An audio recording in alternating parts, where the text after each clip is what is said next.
अपने को संभालो। लंका निश्चर निकर निवासा, और वहां विभीषण जैसा महाभागवत हुआ।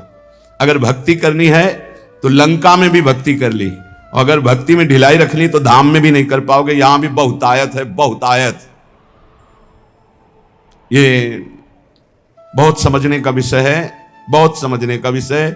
चाहे स्त्री शरीर हो चाहे पुरुष शरीर हो, भगवत प्राप्ति के लिए बढ़िया दांव लग गया, वृंदावन का आश्रयवास मिला है, तो इसमें हरि माया जाल रचती है।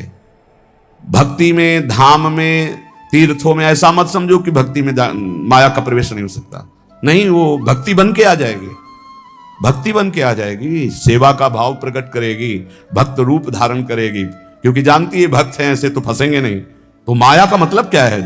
जादूगरनी। बस समझना है कि भक्ति और माया का अंतर क्या, कैसे पहचानोगे कि ये माया या भक्ति।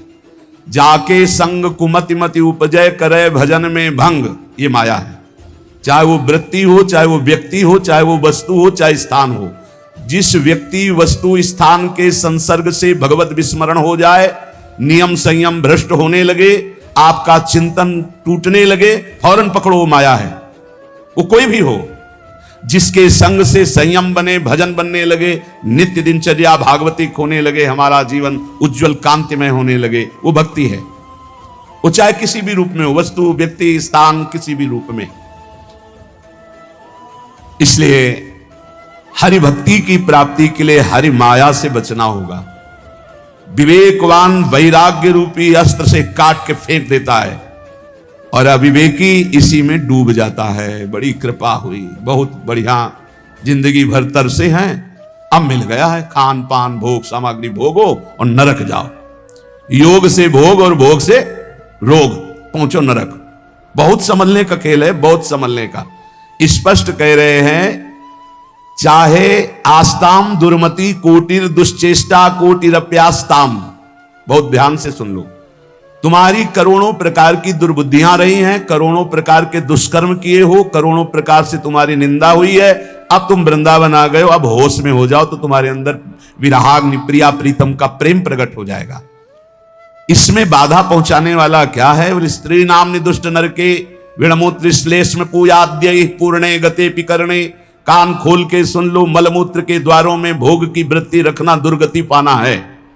हरिति वृंदावन रति विवेक विरतिश्च दुरमुत्किरति स्त्री रूपा हरिमाया तदुपर मायाति दूरतोपाया।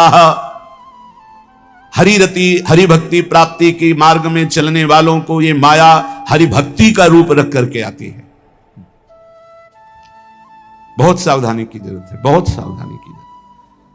देखो, पूतना ने ऐसा रूप रखा था कि हिम्मत ही नहीं हुई यशोदा मैया किया और किसी ब्रजगोपी की पूछ ले कि तुम कौन हो और कहां से आई हो।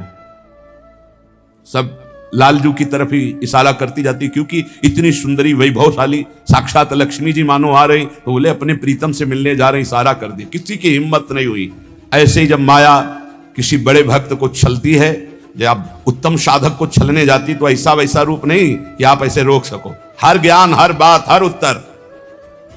फिर तुम्हारी श्रद्धा, तुम्हारी भक्ति किस कोटि की है? अगर विवेक वैराग्य की तलवार से काट सको तो काट सको, नहीं तो तुम्हें काट के रख देगी। यदि हरि का भरोसा है, अहंकार नहीं किए हो तो बचा लेंगे, अगर अहंकार है तो मुंह भरा गिरोगे। देवर्षि नारद जैसे महाभागवतों को भी परास्त करने की सामर्थ्य ये हरि माया रखती है। शिव विरंचिका मोह को है पुराण अस जिये जानि भजी माया पति भगवान। जो ज्ञानिन कर चित अपरई बरियाई विमोह बस करई, अज्ञानिन की तो कौन बात। इसलिए उत्तम कुरुते योषिदत दृष्टैव दुष्ट मदिरेव अतिवन वसति रसक्या हा वृंदारण्य किन्नु में भविता। जब कोई भोग दृष्टि से किसी माता बहन को देखता है तो मदिरा में उतना नशा नहीं, इतना उसकी बुद्धि भ्रष्ट हो जाती इस दृष्टि मात्र से।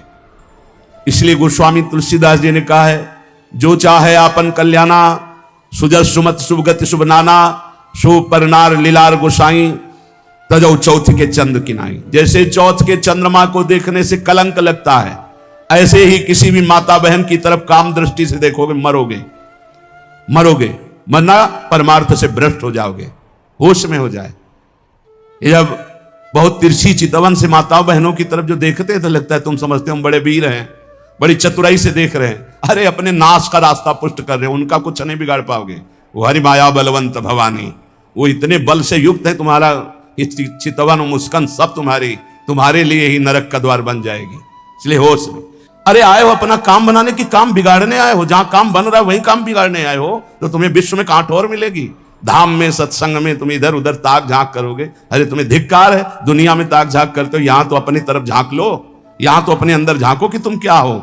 वही बहिर्मुख वृत्ति, वही अरे जिसको तुम भोगने की दृष्टि से देख रहे हो, जगत भोगता है उसके अंदर, वो देख रहा है तुम्हारा सर्वनाश कर देगा, ऐसी जगह गिराएगा जहां उठने के लायक नहीं रहोगे। हमारी बातें थोड़ी कड़वी लगेंगी, समझ लो। हमसे हजारों गलतियां हुई, हजारों गलतियां हो सकती, लेकिन कहां हुई ये तो ध्यान रखो। धाम में हो, यहां तो थोड़ा दिमाग सही कर लो। कह रहे उन्मत्तमेव कुरुते योषित दृष्टैव। जब हरि माया से आंख मिलाओगे ना, इतने में तो तुम्हारा होश उड़ा देंगे। देख लो, इनकी कह रहे उन्मत्तमेव कुरुते योषित दृष्टैव। भगवान कह रहे मत देखो उधर, नहीं कहते हम बड़े सूरवीर हम देख रहे हैं, तो उनके पास बाण क्या है? जा देखो, अब जाओ बैठोगे ध्यान में, वही मुस्कुराहट आएगी। बहुत सावधान। शास्त्रवेत्ता जो महापुरुष कहते हैं, तो क्या श्रीपाद ने देखा है क्या?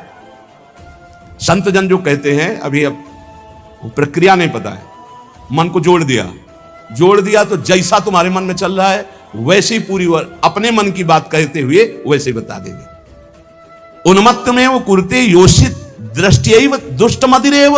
ये और कोई नहीं है, वही मोहिनी ठाकुर है, जिसके तुम दास बनने निकले हो, बड़े प्रवीण बनते हो। वो कहते हैं संभाल के रखो दृष्टि। कैसे संभालो? बोले यो माम पश्यति सर्वत्र सर्वम च मयि पश्यति तस्याहम न प्रणश्यामि सच में न प्रणश्यति। ऐ मेरे साधक, ऐ मेरे दास, मेरे स्वरूप को देखो। एक भी देवता मोहिनी ठाकुर से मोहित नहीं हुआ था, क्योंकि पता था मेरा ठाकुर है। जब किसी माई दाई बहन को देखो तो उसके चरणों की तरफ देखो। गोरे गोरे चरणारविंद मेरी प्रियाजू के, मेरी प्रियाजू की सखियों के बलिहारी है प्रभु। और अगर तुम सूरवीर बन के आंख में आंख मिलाए तो कह रहे उन्मत्त में वो कुरते योषित दृष्टैव दुष्ट मदिरेव। आपकी बात क्या है? हम एक महात्मा की बात बता रहे हैं। इतना भजन कर रहे थे कि शरीर की सुधि नहीं थी, पूरे शरीर में दीमक लग गई थी। शरीर है ये दिखाई नहीं दे रहा था, केवल आंखें बीच बीच में खोल लेते थे तो दीमक झर जाती थी। च्यवन ऋषि, उनका नाम च्यवन ऋषि था। बहुत समय हो गया, प्रसंग नहीं पड़े। तो एक राजा की राजकुमारी अपनी सखियों के साथ उधर से निकली। तेजोमयी आंखें ऐसे ज्योतिर्मयी चमक रही थी। उनका ये बहुत चमकती हुई क्या है ये? और ऊपर से सब दीमक लगी हुई थी। तो ऐसे कांटा टाइप लिया ऐसे तिनका, और ऐसे ऐसे मारा तो उनसे रक्त निकलने लगा। अब वो तो कांप गई कि रक्त कैसे निकला। अब सबके मलमूत्र बंद कर दिए, पूरे राजा से लेकर जितना परिकर, जितनी सेना, सबके। च्यवन ऋषि ने हाहाकार मच गया। तो उनमें कुछ विद्वान लोग भी साथ थे। उन्होंने कहा किसी ब्रह्म ऋषि का अपराध है, ढूंढा गया। अपराधी कौन है यहां? वन में किसी ऋषि का अपराध। तो राजकुमारी ने कहा कि अगर कोई ऐसी बात है तो मेरे द्वारा अपराध शायद बना है। एक दीमक का पिंड जैसा था, उससे दो ज्योति जगमगा रही थी और हमने उसमें, तो उससे रक्त सारे। बोले च्यवन ऋषि का ये पूरा क्षेत्र है, कहीं ऐसा तो नहीं किया च्यवन ऋषि को तुमने? चलो आगे गाय और ब्राह्मण करके च्यवन ऋषि से बंधना। महाराज सबकी लघुशंका सोच खोल दो, बंद कर दिए सबके। आप कितनी देर भाई? 6 घंटे 8 घंटे हम सबके। महाराज शर्त कैसे खुलेगी आप बस बताओ। शर्त सुकन्या, राजकुमारी का नाम सुकन्या, सुकन्या दे दो। राजकुमारी से कहा अब राजकुमारी ना कैसे? अपराध तुमने किया ऋषि की सेवा में, तुम्हें उन्मत्तमेव कुरुते योषित दृष्टैव दुष्ट मदिरैव। जाओ सबके लघुशंका सोच खुल जाए, जाओ अब सब यहां से। वो तपस्या के द्वारा महल वैभव और अपना स्वरूप प्रकाशित किया, जो देवराज इंद्र के पास भी नहीं। तपस्या का प्रयोग कहां होने लगा? कहां गया तपस्या का? माया में। ऐसे ही महाराज हमारे पड़ोसी सौभरी जी महाराज, सिवार लग गई थी शरीर में और यमुना जी में समाधि। मछली को देखा खेलते हुए, मैथुन करते हुए। देख लो मोबाइल देखने वालों, जब मैथुन मछली का देखा तो महाराज को लगा कि है कोई सुख। बताओ, अभी तक जल में हजारों वर्ष समाधि लगाने वाले महात्मा ब्रह्म सुख का वो अनुभव और मछली के मैथुन सुख को देखकर सोचा अब तो इस सुख का अनुभव करेंगे। तो अब सामर्थ्यशाली महात्मा कहां जाए? तो छोटे मोटे घर गृहस्थी के पास थोड़ी गए, चक्रवर्ती सम्राट राजाधिराज मानधाता के पास। दुर्गंध आ रही थी मछली किसी शरीर से, सिवार पानी के अंदर की, हड्डी हड्डी थी, गाल चपके हुए, आंखें तेजोमयी, देख के डर जाए आदमी। महाराज तो मानधाता बहुत बड़े प्रतापी राजा हुए हैं। महाराज आज्ञा कीजिए। बोले विवाह करना चाहता हूं। बोले आदेश कीजिए, किससे कराए? बोले आपकी राजकुमारी से। 50 कन्या थी। घबरा गए कि ऐसे महात्मा के लिए अगर राजकुमारी समर्पित कर दी तो मतलब राजकुमारी का जीवन क्या होगा, महलों में पल। तो उन्होंने कहा महाराज जो तुम्हें राजकुमारी पसंद हो पसंद कर ले आप उसे, क्योंकि जानते थे ना बोले कि सांप हो तो सांप कौन भोगे, इनको पसंद ही कौन करेगा। बोले महाराज जो तुम्हें पसंद कर ले। तो समझ गए सौभरी जी, तपस्या के द्वारा ऐसा रूप बनाया। मंत्री ने जाके कहा महाराज सौभरी पधार रहे हैं, जो राजकुमारी पसंद करना चाहे पसंद कर ले। जे पधारे तो खुशबू से पूरा महल भर गया, तेजो रूप। 50 ने कहा हम वरण करेंगे। बोले चलो। मानधाता से कहा 50 पुत्रियां तुम्हारी तय। मानधाता के सामने सौभरी ऋषि और उनके सामने दिव्य रूप। मानधाता ने कहा रहेंगी कहां? बोले कल आ जाना यमुना किनारे। ऐसे अमरावती नगर से भी श्रेष्ठ पुरी की रचना की। सेवा खाती घोड़ा रत्न वैभव सब। फिर 50 से 500 हो गए धीरे धीरे। तो जब बैठे थे अगल बगल छोरी छोरा खेल रहे थे, तब उनको ध्यान आया इन्हीं से बचने के लिए तो यमुना में समाधि लेते थे। तब उन्होंने एक श्लोक गायन किया, संगम त्यजेत मिथुन व्रतिनाम मुमुक्षु सर्वात्मना न विसजेत बहिरेन्द्रियाणि एकश्चरण रहश्चित्त मनंत से युंजीत तद व्रतिषु साधिषु चेत प्रसंगः। ऐ मोक्ष धर्मावलंबी साधु, कभी किसी जीव को मैथुन करते हुए मत देख लेना, ना जिसे हमारी दुर्गति हुई तुम्हारी पक्की हो जाएगी। मोबाइल वाले, क्योंकि ऐसे थोड़ी जल्दी सहसा दृष्टि नहीं जाएगी, पर मोबाइल में एकांत में चली जाएगी, चिटकिनी बंद। बोले क्या? बोले हमारा एकांत भजन का समय है। अब सर्च करके जो देख रहे हैं तो वो तुम्हारा सर्वनाश कर देगा। मछली की क्रीड़ा से मेरी ये दुर्गति हो गई। बोले तुम्हारी क्या होगी? इसलिए संगम त्यजेत मिथुनम व्रतिनाम मुमुक्षु, जो मैथुन धर्म से युक्त प्राणी, इनका संग त्याग दो, इनका दृश्य मत देखो, इनका संभाषण मत सुनो। सर्वात्मना न विसजेत बहिरेन्द्रियाणि, इंद्रियों को खुला छूट मत दे दो, अंतर्मुख रखो, एकस अकेले रहो। चित्त मनंत से, चित्त को ईश्वर में सदैव लगाओ। अकेले का मतलब आंतरिक वृत्ति से। गुफा में भी प्रपंची बहुत समाज में ही रहता है, और प्रपंच में रहता हुआ साधक भी अकेला रहता है। सदैव चित्त को अपने इष्ट में लगाते रहो, किसी का संग न करो, और संग करो तो किनका? तद व्रतेषु, जो भगवत व्रत धारण करने वाले साधु जन हैं, भक्त जन हैं, उनके बीच में रहो। ये बाढ़ है, इस बाढ़ के अंदर बच जाओगे। साधु समाज की बाढ़ में बहुत बचत होती है। अगर हम गिरने जा रहे हैं तो दूसरा हमें थाम लेगा। इसलिए कह रहे हैं उन्मत्तमेव कुरुते योषि दृष्ट्वैव दुष्ट मदिरेव। दृष्टि मिलाना बंद कर दो, दृष्टियैव दुष्ट मदिरेव। बस गए, पाताल का रास्ता पक्का। 5 बाण है उसके, 5 संधान कर दे तो शंकर की समाधि भंग कर दी। तुम तो जीव हो, शिव की समाधि भंग कर दी। औरों की तो बात जाने दो, अपने स्वरूप में आ जाए काम ना। हाँ, तो जो ब्रह्म में देखत रहे, देखें चराचर नारीमय, जे ब्रह्म में देखत रहे। अबला बिलो कई पुरुषमय, पुरुष सब अबलामयम, दुई दंड भरी ब्रह्मांड भीतर काम कौतुकयम। कोई साधारण वीर है? देवाधिदेव महादेव की समाधि भंग कर दी। तब उन्होंने कहा कि त्रिभुवन में ऐसा कौन? तो देखा आम के पेड़ में छुपा बैठा, तीसरा नेत्र खोला, राख का ढेर हो गया। अब वो तो शिव हैं, तुम्हारे है तीसरा नेत्र? दुई है, तीसरा तो बंद है तो सबके तीसरा नेत्र ज्ञान नेत्र। ज्ञान से काम भस्म हो जाएगा। या प्रेम नेत्र खुले हृदय में, या बुद्धि में ज्ञान चक्षु, वो गुरुदेव की कृपा से खुलते हैं। अज्ञान तिमिरांधस्य ज्ञानांजन शलाकया चक्षुरुन्मीलितम मेन तस्मै श्री गुरुवे नमः। ए भाई मान लो, ऐसे बात करो जब बात करना हो। ये बहुत ही सावधानी की प्रार्थना कर रहा हूं। निज अनुभव ये कहूं खगेशा। पक्का जरा सी भी चूक हुई तो जीवन भर पछताना पड़ेगा। ये ऐसा घाव है, ये ऐसा दलदल है, ये ऐसी फिसलन है, ये ऐसी डूबन है जिससे निकल पाना मुश्किल है। मुस्कुराहट तो जिंदगी की खो जाएगी। जो आनंद की मुस्कुराहट के लिए निकले हो नष्ट हो जाओगे। इसलिए इसे सौभाग्य मत समझना कि बड़े भाग मानुष तन पावा, वो मिल गया सौभाग्य। ऐसे सिखाता है मन। जिंदगी हो गई, सुख नहीं मिला, हे प्रभु तुम कहां हो, ये तो ढूंढते ढूंढते थक गया, लेकिन अब सुख मिला है। माया बहा ले जाएगी। आओ प्यारे, इधर आओ, कहां हमारे पाले में आओ, कहां निकले जा रहे हो हरि की तरफ, इधर आओ। अम्मा अब तो हरि की तरफ जाने दो। अच्छा तो जाओ। अम्मा जननी सम जानही पर नारी। जाओ जाओ जाओ। अम्मा तो बच गए, और अम्मा के सिवा और कुछ देखा तो मारे जाओगे।